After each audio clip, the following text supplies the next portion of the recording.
Mag ik 100 gram van deze alsjeblieft? Wat voor ontbijtje zal ik nemen? Kun je Nederlands praten alsjeblieft?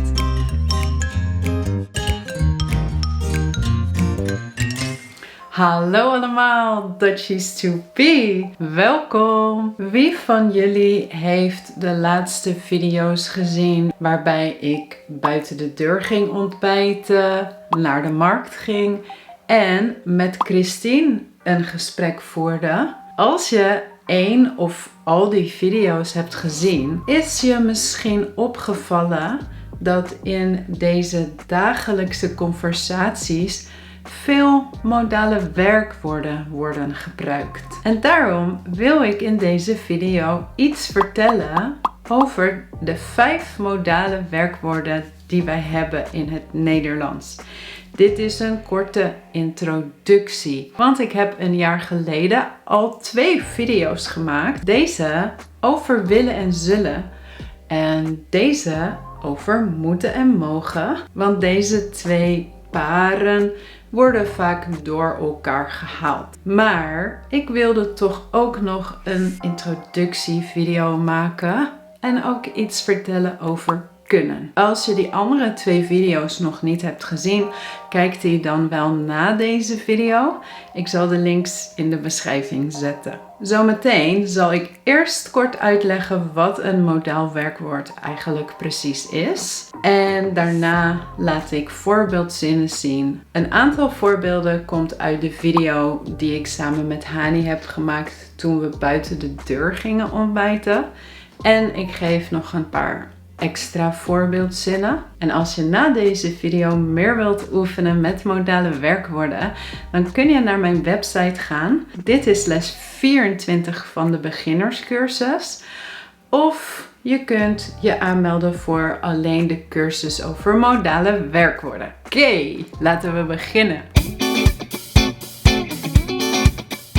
Wat is een modaal werkwoord? Een modaal werkwoord geeft altijd extra informatie over het hoofdwerkwoord in de zin. Je kunt een modaal werkwoord dus technisch gezien ook nooit alleen gebruiken, want je moet een hoofdwerkwoord hebben waarover je informatie geeft. Maar ik zeg technisch gezien, omdat het soms wel gebeurt. Ik zal 1 zin geven zonder modaal werkwoord. Bijvoorbeeld, wij eten hier. Dit betekent dat op dit moment ik en een paar mensen op een locatie zitten en wij eten. Nu ga ik laten zien dat als je een modaal werkwoord toevoegt, de betekenis van de zin verandert. Bijvoorbeeld, wij willen hier eten. Dat is een wens. We want to eat here. Wij moeten hier eten. We have to eat here. We kunnen ook modale werkwoorden toevoegen en dan een vraag maken. Bijvoorbeeld, zullen wij hier eten? Shall we eat here? Mogen wij hier eten? May we eat here? En kunnen wij hier eten? Can we eat here? Dus je ziet dat de betekenis is veranderd. In deze 5 zinnen hadden de modale werkwoorden dus deze betekenissen. Of ze gaven deze betekenissen aan de zin. Maar ze kunnen soms ook andere betekenissen geven. Laten we beginnen met kunnen. In de video in het café keek ik in mijn menukaart en zei ik, ze hebben een ontbijtje met croissant, met toast en een gekookt ei en roomboter. Dat kan ik niet eten. Dat kan ik niet eten. Dus voor mij is het geen mogelijkheid om dit te bestellen, omdat ik veganist ben. En later vroeg de serveerster, hebben jullie al een keuze kunnen maken? Hier gaat het niet over een mogelijkheid, maar meer een soort of ability. Iets wat je kan. Bijvoorbeeld ook, ik kan goed zingen.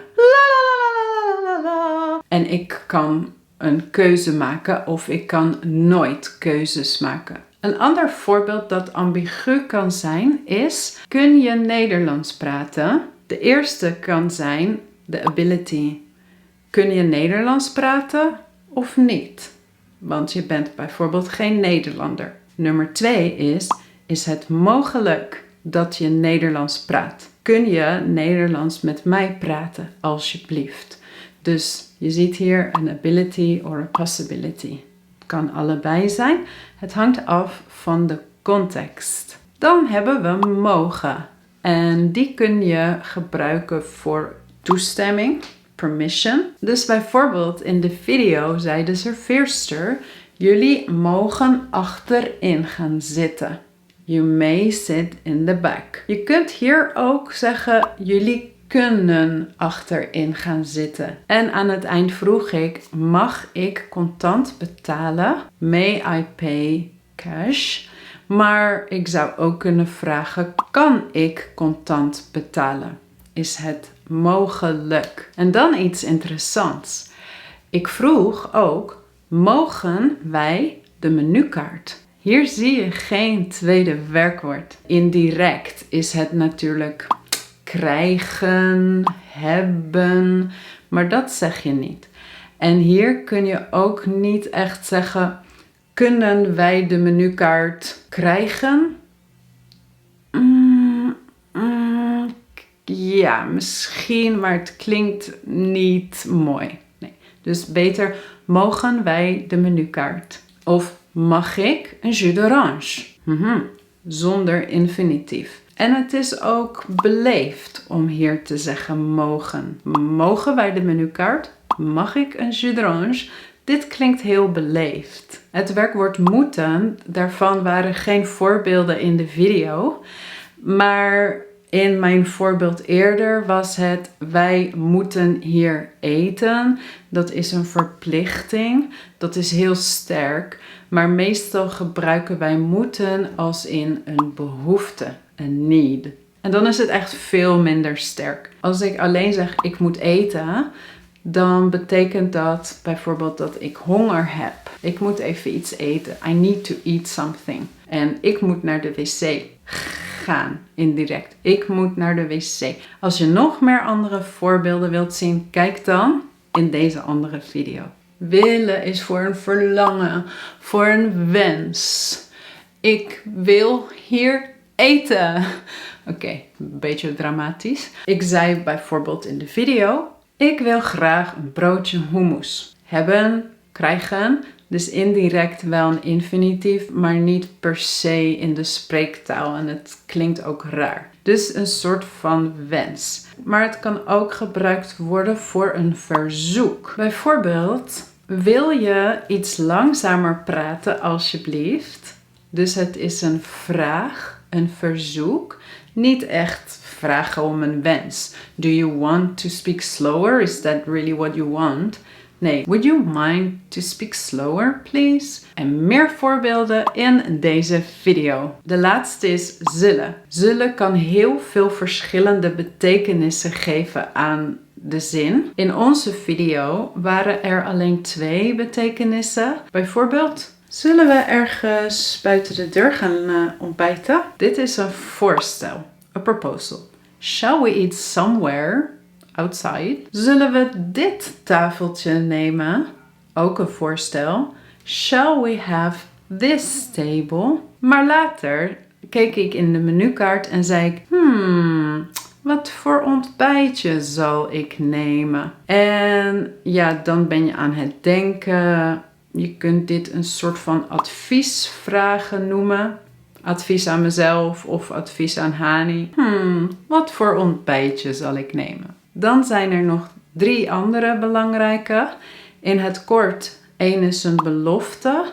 Bijvoorbeeld: ik zal een video voor jullie maken. I will make a video for you. Velen van mijn studenten vertalen I will make a video for you als: ik wil een video voor jullie maken. I want to make a video for you. Yes, of course I want that. Maar als je dus een belofte doet of iets zegt over de toekomst. So if you make a promise or say something about the future, as in I will make a video for you. Dat is dus: ik zal een video voor jullie maken. Je kan ook iets zeggen over de toekomst. Het zal morgen gaan regenen. it will rain tomorrow. Of een waarschijnlijkheid als je het niet zeker weet.